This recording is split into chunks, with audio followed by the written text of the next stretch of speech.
Alors, Hyundai Inster, bah, Hyundai qui est dans la sauce, hein, qui a aussi d'ailleurs en France, les ventes se sont effondrées depuis qu'ils ont plus le bonus. Ouais, c'est dommage, c'est des bons véhicules quand même, je trouve. Fiables et tout. L'année dernière, Hyundai a matriculé 45 451 voitures contre 49 400 en 2023, une baisse de 4000 ventes. La part de marché de la marque a ainsi reculé de 2,78 à 2,64%, restant cependant dans la même zone que Ford Fiat, Skoda ou Seat Cupra. La part de l'électrique dans ces ventes a dévissé. En 2022, 19% des Hyundai matriculés en France étaient des VE. L'an dernier, ce chiffre est tombé à 14%. Passant ainsi sur la moyenne du marché, le patron de Hyundai France explique cette baisse majeure. La première, c'est la mévente des modèles 800 volts. Nos Ioniq ont été exclus du bonus en décembre 2023. Ce sont de gros véhicules fabriqués en Corée. Ça a eu un impact immédiat sur les ventes des deux modèles. Waouh, sérieux, en 2024, 817 Ioniq 5 et surtout seulement 286 Ioniq 6. C'est dérisoire. C'est terrible. De plus, ne plus avoir le soutien de l'État devient un bloqueur à l'achat, même si les voitures sont compétitives en termes de loyer. Et surtout en termes de perfo, quoi. Le grand SUV Ioniq 9 de 5,06 m de long sera livré à partir de cet été dans le pays. Bon, ça marchera pas non plus, je pense. Le deuxième facteur était un retard à l'allumage sur le leasing social. Sur les 50 000 voitures concernées, nous avons fait 2% de volume. Seul le Kona est éligible. Ouais. Enfin bon, le Kona version avec batterie petite. Hein. Pas très très intéressant non plus. Et puis encore une fois, le design du nouveau Kona, désolé, il est un peu douteux. Il plaît pas à tout le monde non plus, quoi. Alors même s'il était abordable en termes de tarifs et de prestations, bon, le design, ça rebute pas mal de gens, hein, finalement. C'est normal, hein. Moi le premier, hein, je vais pas choisir une voiture que j'aime pas, tout ça parce qu'elle est abordable, quoi. L'offre de la marque coréenne n'est apparue que sur le site du gouvernement qu'après le pic de recherche internet des 2 premières semaines. Stellantis et Renault se sont taillés la part du lion. Sur Sazimat, le leasing social a représenté un sixième des mises en route des voitures électriques dans l'Hexagone. Alors, les Hyundai les plus vendus en France, tiens, ça m'intéresse.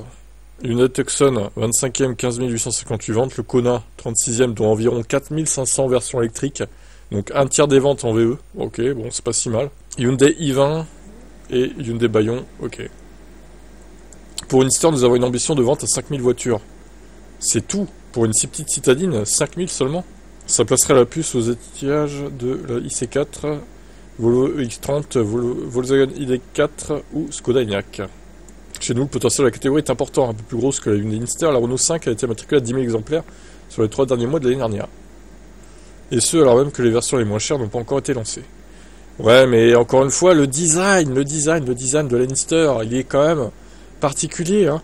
La Renault 5 est bien plus jolie et elle a une bouille plus sympa que ça, quoi. Enfin, franchement, virez vos designers, hein, chez Hyundai Kia, parce que en ce moment ça va plus du tout, quoi. Il faut changer de méthode.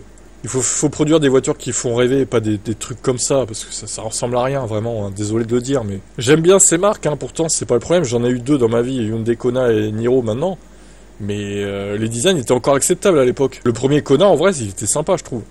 Mais le nouveau, il est dégueulasse, vraiment. Je le supporte pas, quoi. Quand j'en vois un, j'ai envie de vomir, hein, vraiment. Bon, après, l'histoire du bonus, effectivement, avec le nombre de places, là. Si l'on explique le prix d'achat, le coût de détention d'un véhicule électrique adapté à son usage, une Inster peut être une alternative à l'I20. Une Polo, une Clio ou autre. Après, la Inster, elle est pas belle, mais elle est quand même... tu peux plier les sièges à l'avant, par exemple, et tout. Je trouve que ça, c'est pas mal. Elle est polyvalente d'un côté, quoi. Elle est modulable. Voilà, je cherchais le terme, elle est modulable.